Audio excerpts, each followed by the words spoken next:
Good morning. आज हम करेंगे रिजॉल्विंग पावर ऑफ प्रिज्म।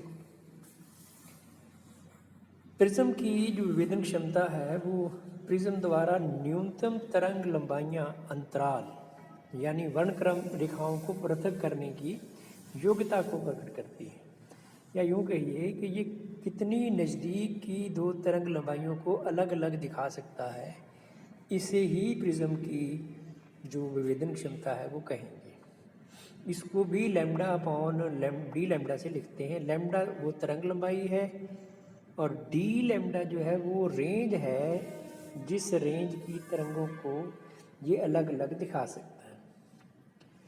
तो उसके लिए देखिए, मान लीजिए ABC एक प्रिज्म है और इस पर एक वेव फ्रंट आ रहा है जिसमें लैम्डा वेवलेंथ भी है और lambda plus D lambda wavelength भी है।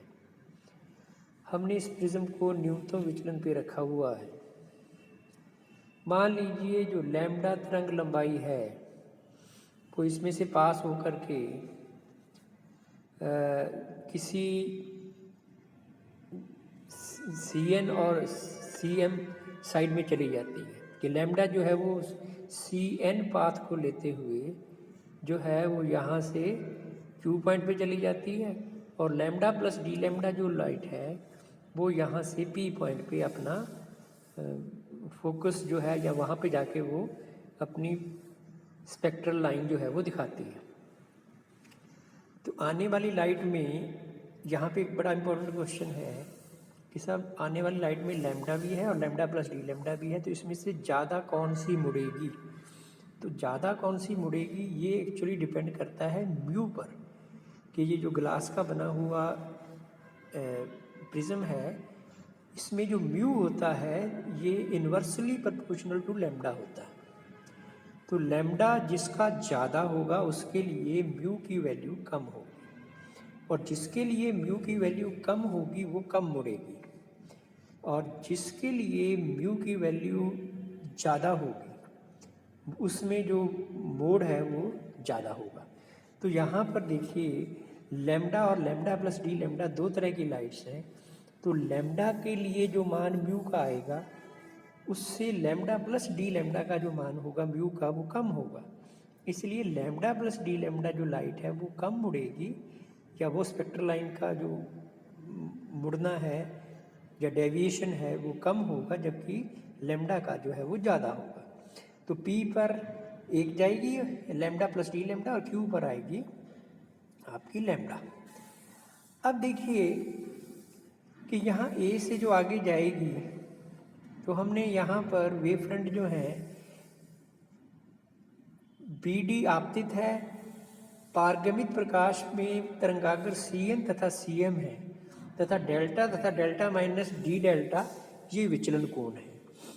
माना लैम्डा और लैम्डा प्लस डी लैम्डा तरंग लंबाइयों के लिए जो अपवर्तनांक है वो क्रमशः म्यू व म्यू माइनस डी म्यू है। अब देखिए तरंग लंबाई लैम्डा के लिए DA प्लस AN ये जो दूरी है ये बराबर होगी म्यू BC के और लैम्डा प्लस डी लैम्डा के लिए DA प्लस AN यहाँ पर देखिए ये जो DA प्लस AM ये जो है ये बराबर होगा mu minus D mu BC। इन दोनों का यदि आप यहाँ पर जो CM है और CN है ये एक्चुअली लैम्डा और लैम्डा प्लस डी लैम्डा के वो पारगमित तरंगाग्रों को ये रिप्रेजेंट करते हैं।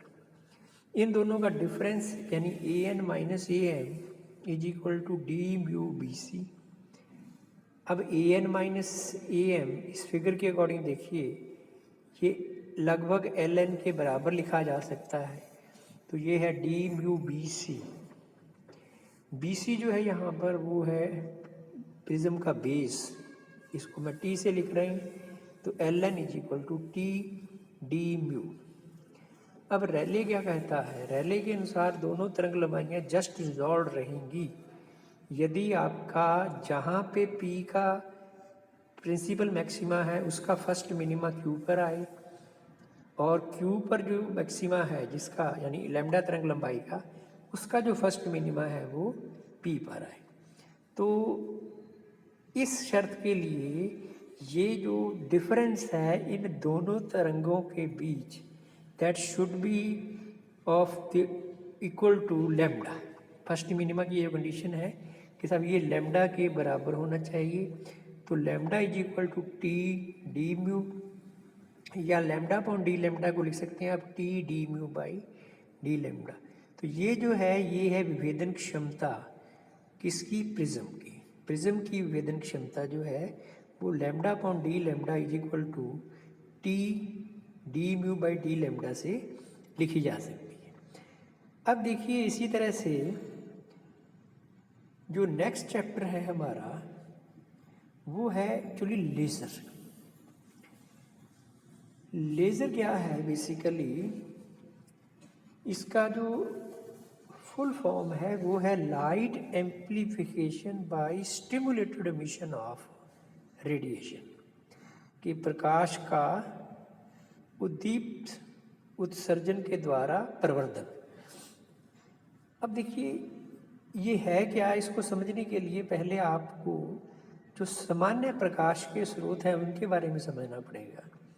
कि सामान्य जो प्रकाश के स्रोत हैं उसमें परमाणु के विद्युत चुंबकीय दोलकों के पुंज होते हैं जो परस्पर स्वतंत्र रूप से दोलन करते हैं, और जैसे ही ये दोलन करते हैं तो प्रकाश का उत्सर्जन करते हैं।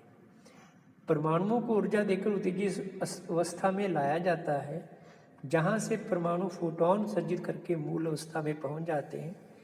उत्तेजित जो अवस्था है उसमें जो लाइफ है किसी भी परमाणु की वो बहुत कम है, लगभग 10 की पावर -8 सेकेंड।